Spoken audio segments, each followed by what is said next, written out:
reason why 80% of innovations plus are failing is because they more often go away from the core too far.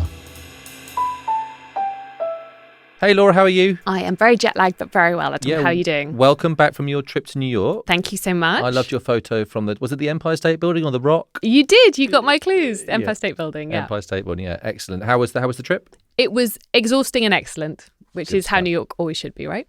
Exactly. So I'm really excited about this week. We are going to be talking about why innovations fail. So after the pandemic, The Forge, we saw a lot of innovation briefs, didn't we? With all those new, exciting brands serving new needs and new occasions, brands like Act and Wild and deodorants, High Smile and oral care, Moth in alcoholic drinks. It felt like a really exciting time to be in innovation. And lots of our clients were trying to respond to this, weren't they? So we saw a lot of innovation briefs come through. I think it might be fair to say that the tide has slightly shifted since then. I think that we're now talking a bit more about core and renovating our cores. And we're going to be finding out from our guests today, if you are going to be innovation, how to win and what makes innovation fail. Yeah, I think it's great to face into this from a slightly more glass half empty point of view. Like, innovation is always exciting. It's often the favourite part of any marketer's job. But we've got to be realistic that, cost of living is hitting in a number of our developed markets. We're seeing baskets shrinking in categories that are really well developed, and people are, increasingly making really tough choices. Often our briefs are around the fight back against private label, for example. Talking to our guests today will be a really fantastic way of looking at both the joys and the pains of innovation. Exactly. And so we're thrilled today to have with us the global head of front-end innovation at Haleon, Shafik Saba.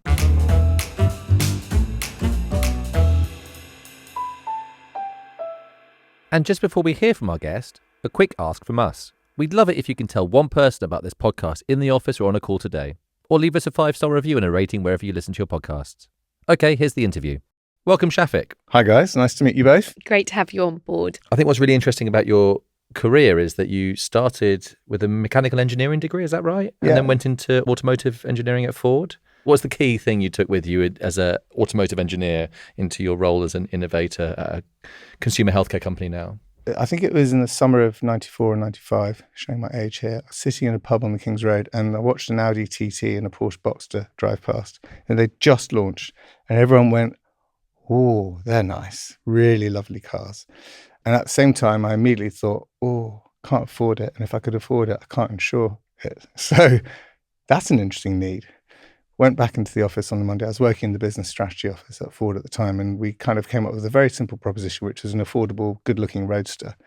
This then became a strategy paper that did the rounds for a couple of years, got no traction, got very frustrated, sitting back to being on the King's Road going, you don't have to spend £30,000 on a roadster. You could do it differently.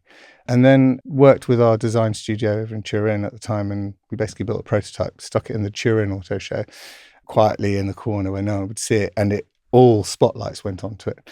That was the sort of what was required to get the decision making going. And I think good design thinking is all about kind of test, prototype, visualize, bring your ideas to life.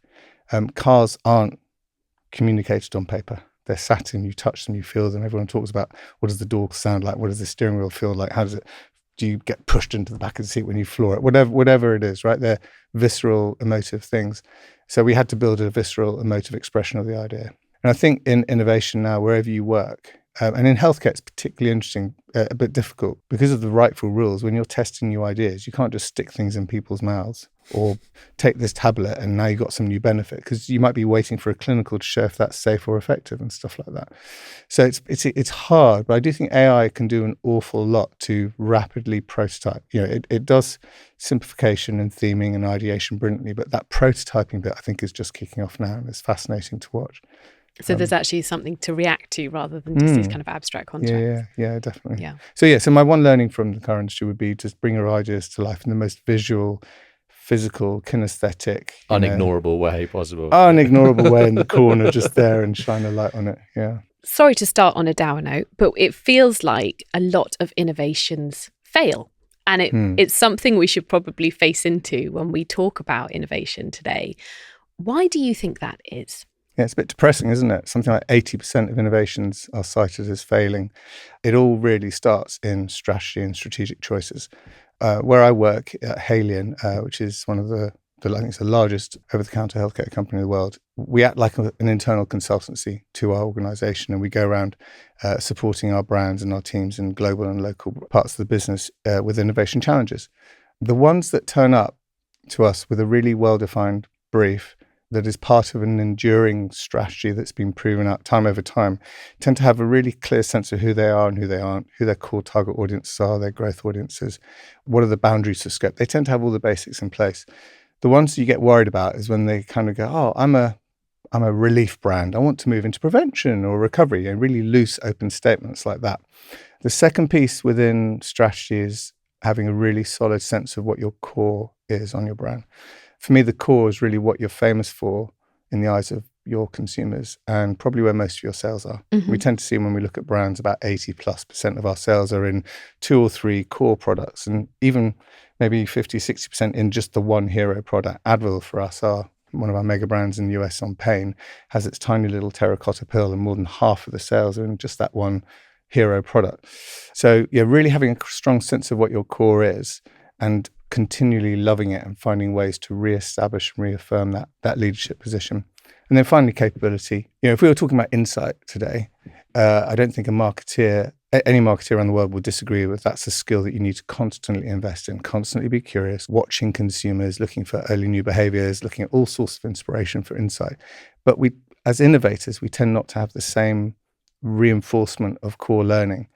And something I've also spotted is you quite often get marketeers with good business degrees or science degrees or whatever degrees, but the people who are actually trained in innovation, either design thinkers, are the design guys. And they're often brought in at the very end of a process where, hey, we've got an idea, design it. What's the pack design going to look like? What's the logo? What's the mode of action? What's the benefit visualization going to look? When actually what you want is those people who spent 3, 4, 5 years at uni studying design thinking, doing it actually in with you at the start. Do you think there's a role for rethinking sort of who owns what across different stages of the process? Yeah, I think some of the best innovators that I've been lucky enough to work with are absolutely brilliant at understanding people and motivations and behaviors, and they're just naturally curious in that regard. But they are equally passionate about the scientific sort of platforms and rigor and adjacent categories within them, as opposed to either the scientific guys go, I've got a tech, can you go and find me an insight? That used to be the case 20, 30 years ago. I don't think we do that now as an industry. Now we're all really good at identifying insights and then kind of retrofitting the science. But really, it should be a meeting, sort of 50-50 matching of both. And I think in healthcare, this is particularly relevant. So the example I'll give is the first time you sneeze, right? Let's say it's April. Let's say it's March or April, and you sneeze. Is that a cold or is that an allergy? Most people, when they have that first sneeze, they don't know if it's a cold or an allergy. Should they reach for, some antihistamine or something different for cold and flu? And similarly, if people have sensitive teeth, the majority of people who have it don't know they've got it. They just know that cold stuff makes them wince and they go, ouch. And in fact, interestingly, every culture around the world has its own word for that thing. I believe in India, it's nguli guli. In UK, it's a twinge. We all have these idioms or these idiosyncratic words for it, but you don't know what it is until someone diagnoses it. And so I think when you think about innovation, I think every category has its sort of unaware opportunity audience.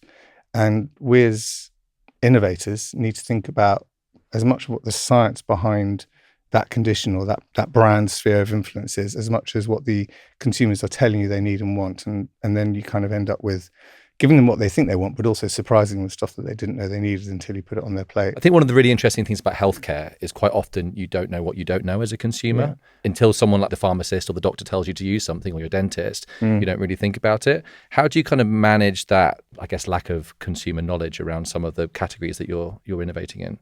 Experts to us, whoever experts might be, are fundamentally important. And I would say it's one of the things that we spend a disproportionate amount of time thinking about: who are the right experts? And then what is the right machine model behind to give them the right materials to ethically make the right recommendation? So that could be a clinical paper with a graph that shows this one's better than that, or it could be a scientific visualization, right? What we try and do is find really compelling ways to make visceral, call it kitchen sink visualization, right? Or logic.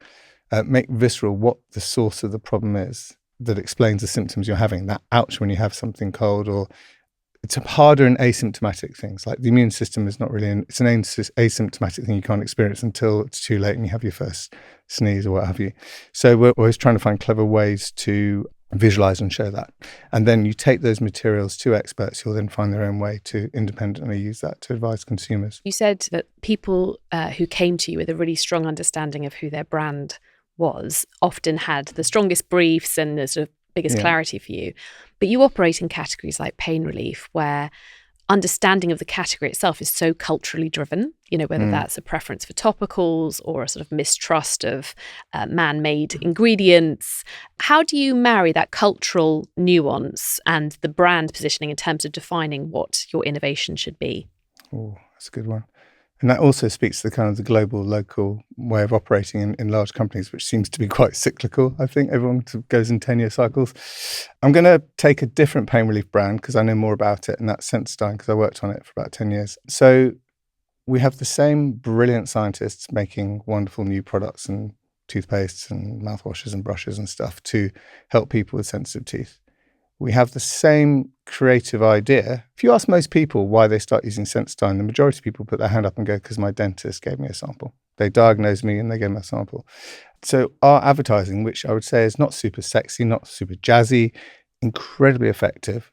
You could argue it's the gift that keeps on giving, is it's effectively taking that idea of an expert consultation and bringing it into your home through TV, digital, whatever media. That idea has been enduring.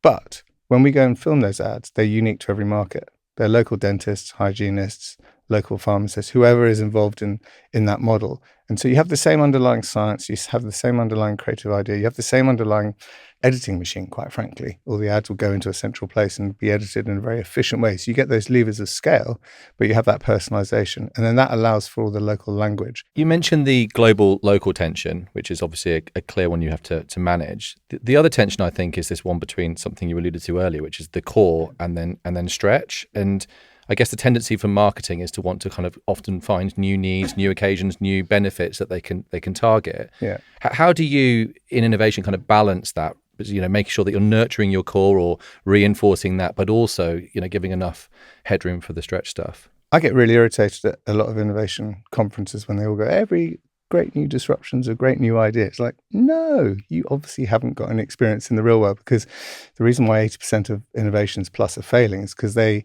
more often go away from the core too far. So I think, and I'll keep on saying this, I think it comes back to good strategy. If you have good, clear strategy, which is about choices, and as long as they are enduring choices over time, you can then balance how much you invest in your core. And then when you have the right conditions in place to go beyond that core, what I would call an expand, doing that. We actually had a global conference a couple of years ago where I got a drummer in, because I like drummers, and used the analogy of a drum to brand strategy or innovation strategy, where maybe the bass drum, which is constant, but maybe one every 4 beats, that's your core. That's speaking to innovation cadence, right? That's how often you need to hit your core with the right kind of love, right? That maybe it's new claims, new design, a reformulation, some sustainability upgrade. Try and bundle those things all together to be efficient. And then in comes the hi-hat or the snare drum, and that's your one expansion or two expansions. And really good brands balance that rhythm of hitting the core one every 4 beats, yeah? And then they can introduce a hi-hat or introduce a snare, which will be the expansions. And that's your cadence. And then when it gets quite interesting for us as a company, we've got slow but constant categories like OTC, pain relief, for example, where the regulations are so strict, as they rightfully should be, right? But therefore the pace of innovation is much slower. So that means that the sound of your drum kit might be much more on the bass drum with the occasional hi-hat. And it's a much slower, more chilled out rhythm. More reggae or dub, Yeah. Okay. Whereas in OTC, in oral health or vitamins and minerals, like our brands like Centrum, they're like frantic. They're innovating every 6 months. So that's more like, I don't know, Nirvana, thrash metal, or Prodigy or Fast, or whatever you want to, whatever your music taste might be. But it's a good way of thinking about strategy and therefore how often you protect your core versus expand. What to you is a good example of a core innovation in a category where it's hard to change? There's one that we're rolling out right now. When you're congested, I've just got over a cold. You can probably hear it in my voice still a bit. So when you're congested, most people reach for tablets, right? And most people don't know that actually you can take a nasal spray. But their nasal sprays are much more effective because they actually go straight to the area of congestion, and the way they work to sort of open up your airways and stuff makes them much quicker and much more, they don't have to travel around your body. Okay, so there's a really good reason for it. Number one barrier for that, people who don't want to stick something up their nose, fundamentally. Yeah. And for those that have actually tried it, the experience is pretty goddamn awful. It feels like having a car wash up your nose, and half it goes down the back of your throat, and then you're like, all that sort of stuff. So it took us 10 years to develop it. Sometimes these renovations on your core can be quite subtle and take a long time. But what we've done is re-engineer the packaging to make it much more inclusive and easy to use. But actually the clever stuff is how they've changed a jet wash into a gentle mist that's more effective and nice to use. What to you are the signs that a brand has stretched too far? If you're into design thinking, you'll know the desirability, viability, feasibility model, and you'll know the sort of double diamond or increasingly triple diamond thinking. What doesn't get talked about is brand fit. And what market research methodologies I don't think do a good enough job of, and this is a clarion call to the Nielsen's, Bases, Ipsos of the world, is really challenging the people who create this stimulus that you're testing. Are you the right brand to deliver that benefit? I think we're pretty good actually at defining needs, and I think we're pretty good at crafting elevator pitches and well-structured concepts, and AI is obviously facilitating that and accelerating that massively. What I don't think we spend enough time for is looking at the lead measures on, are you the right brand? Are you the best brand to serve that? There's two things really, which is, are you the right brand to deliver that shiny new exciting opportunity? And secondly, do you have the sufficiency to support and protect your core and in a sustained way unlock these adjacencies? So the way I look at it is look at extensions and really ask yourself, are you the right brand to uniquely deliver that space in your life stage? And then critically for big companies that operate their brands in 50, 100 plus markets around the world, you'll have different what we call brand market life stages. So in those low share markets, maybe India, China, Brazil, something like that, where you're more in the emerging cluster and you're creating your brand awareness, you've really just got to focus on your core. Just keep on reinforcing that core and don't get bored. Keep on growing that core until you hit critical mass. If you're in that sort of more competitive mindset, so I think about oral care or pain relief in Germany for us is a very challenging leadership market. You've still got to focus on your core because actually you're about protecting what makes you uniquely different and better. And then if you're in a leadership position, you might have a 20 plus share and that might be the number one position by a mile. Then you can still protect your core. don't at least 40% of your investment, sensing a theme. But then you can, over 2 or 3 years, establish these adjacencies or expansions, still protecting your core. And that's the analogy with the drummer who's kind of got this bass drum beat that's going constantly while hitting a hi-hat. I think you're completely right. I'm wondering, though, if it's more challenging for established brands these days, because one thing we've observed is when a brand has been category captain and has perhaps set the norms and codes of what that category is all about, say safety, reliability, quality, quite often those become a kind of hygiene level. And what can then happen is a disruptive brand can kind of come in and steal, sort of almost piggyback on those benefits and then say, and we're also sustainable, and we're also plant-based, and seem to be the ones that are coming in with the new news and the kind of excitement. So to your point about knowing what you stand for and kind of making sure that you're still true to that. How do you manage that with maybe heritage brands where perhaps some of that equity is a bit more safe, less sexy than before? I'm going to guess when you work on heritage brands, sometimes people get bored of the heritage that made you famous in the first place. There's a reason why you're big. It's because you're actually serving a large need in a credible, relevant, aspirational, or whatever, however you operate in your category way. So be really proud of that. And then at the same time, be really challenging of how you step change your core proposition. So back in the sort of 2008-9 timeframe, Sensodyne was about a £300 million brand. It's quite small. You said Sensodyne, it did relief. Yeah. Colgate came out with a brand new technology that had us all shaking in our boots at that time. And we were looking at a bone regeneration technology that would repair bones, damaged bones, and your teeth and bones are a similar composition. So it was a really nice, interesting technology story of taking one technology from high science and putting it into a different bit of your body. And if you can make it work, wow. The first time we tested this concept, Sensodyne Ultra, the most effective, it was 97% cannibalistic. So really high scores, but basically it just does better what you've already done. But there was when we looked at the word cloud of kind of what was unique and different and interesting to people, the word repair just sort of stuck out like what you want on those word clouds is one thing to focus on. It was repair. So we just flipped the proposition. Repair and protect was the idea, and it was about 85% incremental. The point I'm making is when technologies reach in their S-curve of evolution in categories, reach their sort of plateau, and they kind of go through this prove it works more efficiently, prove it works more cheaply, kind of hit that top of your plateau. What is the next technology that's going to come along? And your scientists should be obsessing about all of that stuff. And that's all about your core. It's all about your core. And that particular product then probably gave that brand 5 or 10 years of just fuel of giving new wonderful visualizations to scientists to show how it repairs from the inside out. We use the world's most powerful microscope in Grenoble. It has a beam of light that's like 8 million times the beam of the sun or something. I'm crazy, it's like a mini version of the Hadron Collider, okay? I mean, this just shows you how you can really obsess about your core, okay? There's this sort of 1 kilometer diameter research station where they do leading edge research on cancer, and they age paleontological samples, and you got the weirdest bunch of scientists all grouping together. And one of our guys set up a lab to say, how can we visualize what the eye can't see, and could get the most microscopic level of looking inside your teeth to visualize how we can repair from the inside out. We turn that into some visuals, we show it to some dentists, they go, I've never seen that before, that's interesting, that's relevant, that's credible, they keep recommending. That's a really explicit example of how you can obsess about your core and go beyond just, here's another clinical trial or here's a smart marketing visual. So it's about really authentically obsessing about your core in R&D, in marketing, everywhere. That's a brilliant example. It's a bit of a weird example. No, but that's one of those examples I'll be using again. I did not think the Hadron Collider would come into this today. I love it. No, you wouldn't think of testing a toothpaste in a mini Hadron Collider, but that's kind of what one of our scientists did. That's excellent. I think it's really important. I mean, you've talked about these kind of two worlds, the marketers and the scientists. How do the scientists continue to know where the brand is heading so they can continue to research the right things, for example, with large Hadron Colliders and the rest of it? AI is wonderful.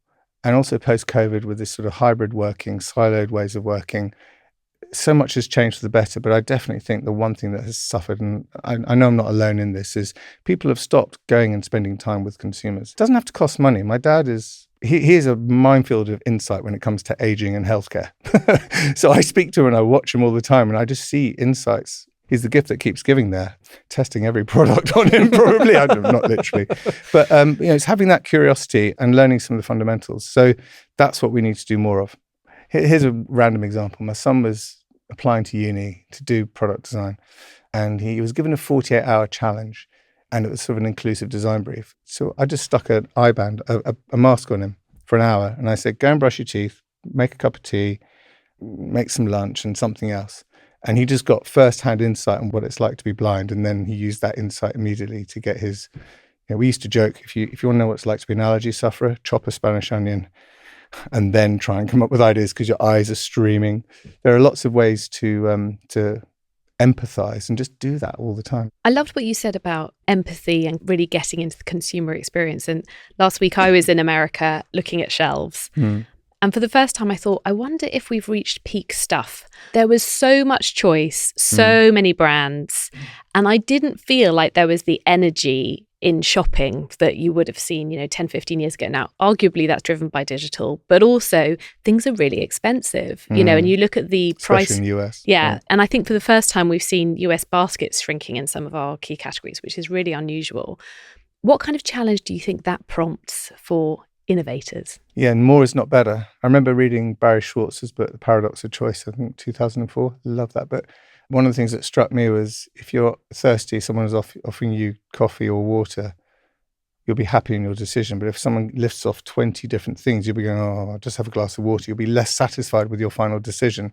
That is the paradox of choice. And yet the commercial machine is not necessarily set up to deliver that. It's easier to get higher incrementality scores on an expand opportunity and innovation, but actually you'll get more true incremental sales growth that you can bank from protecting and loving and growing your core. So you don't necessarily need more stuff.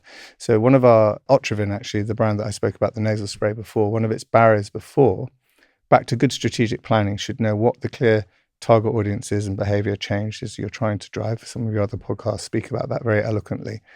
And then what are the clear known barriers to that? Now, what you're talking about is shopability, which is a very common barrier.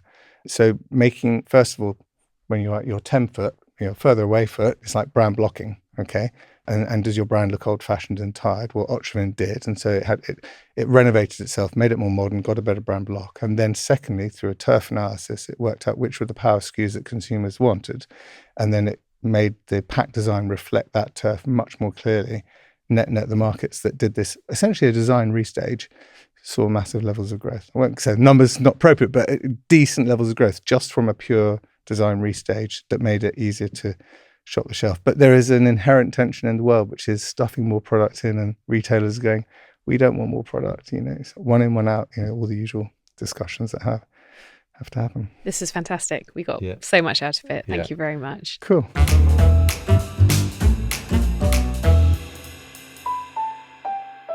Laura, what a guest. I absolutely loved that interview. What did you think?